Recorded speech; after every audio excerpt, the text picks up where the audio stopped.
Assalamualaikum warahmatullahi wabarakatuh. Perkenalkan saya Siti Arfatur Rahmah dengan NIM 203-1114 dari Prodi Sistem Informasi. Di sini saya akan menjelaskan materi yaitu User Experience Design Process.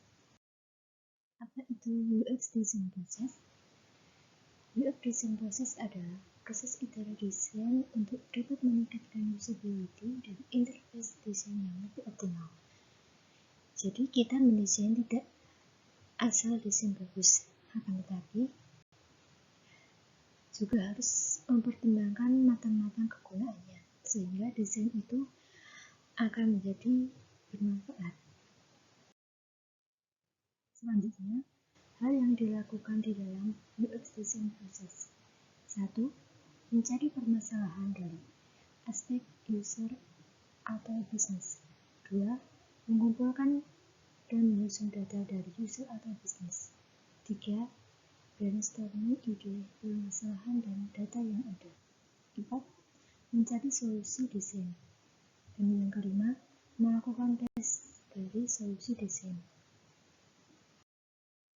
Stakeholder yang terlibat antara lain desain team, product team, software engineering, dan sponsor.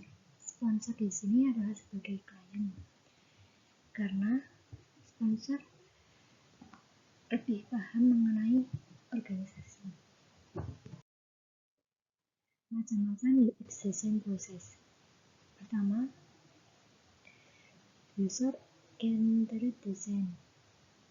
User-centered design atau UCD adalah metode dalam suatu perencanaan desain yang berfokus pada kebutuhan user. Yang kedua, design thinking.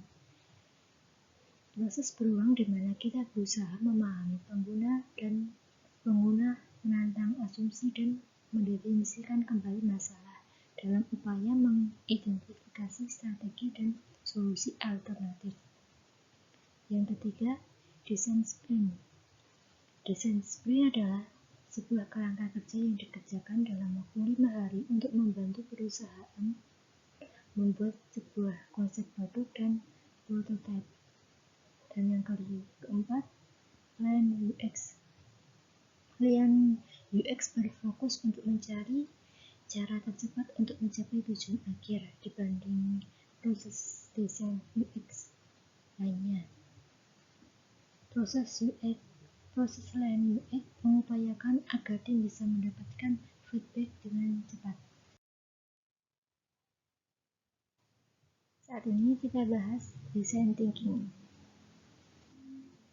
Design thinking ialah evolusi dari proses human-centered design yang dapat digunakan untuk menciptakan inovasi dalam produk desain.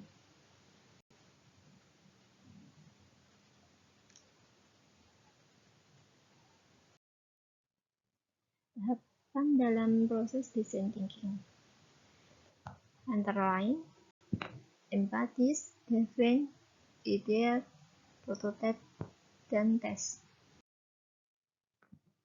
Yang pertama, empatis. Tujuan dari empatis membantu desainer dalam mencari tahu pandangan dan kebutuhan dari target usernya dengan riset sebelum mengidentifikasi problem statement dan melakukan ideation. Kedua, define. Informasi yang telah dikumpulkan dalam tahap empatis dianalisis dan disintesis untuk menentukan masalah inti yang akan diidentifikasi.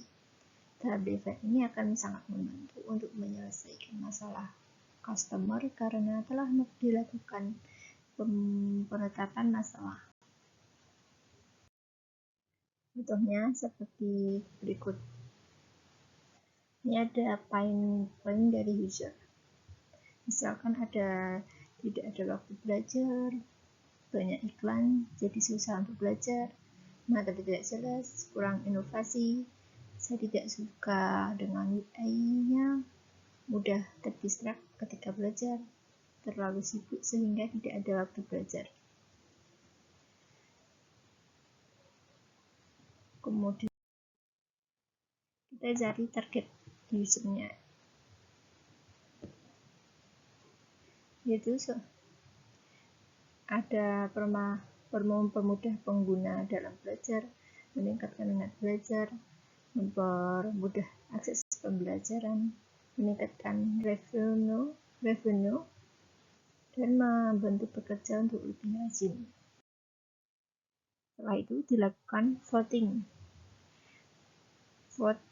solusi yang terpenting. Dari di sini dapat diketahui yang terbanyak yaitu mempermudah pengguna dalam belajar dan membantu pekerja untuk lebih rajin. Tahap selanjutnya, ide. Tahap ini merupakan tahap untuk menghasilkan ide. Semua ide-ide akan ditampung guna menyelesaikan masalah yang telah ditetapkan pada tahap design. Penting untuk mendapatkan ide sebanyak mungkin atau solusi masalah di awal fase ide. Contohnya, dari tahap sebelumnya, tahap design, akan dicari fitur-fitur ide apa saja untuk menjalankannya. Dengan adanya fitur, ada fitur gamification, sistem monitoring assistant, kemudian diskusi kelas. Selanjutnya, lakukan pengelompokan. Pengelompokan berdasarkan tipenya. Ada gamification, mentor and discussion, bikini fitur.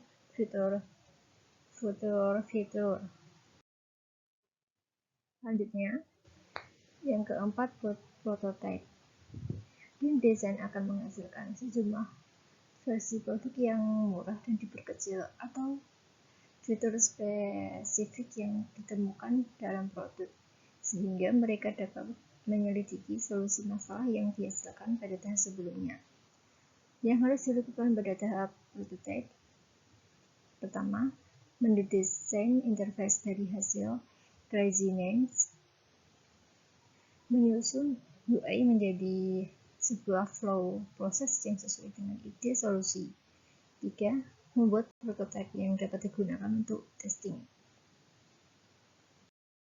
Ini adalah resonance. Selanjutnya, setelah dilakukan prototipe,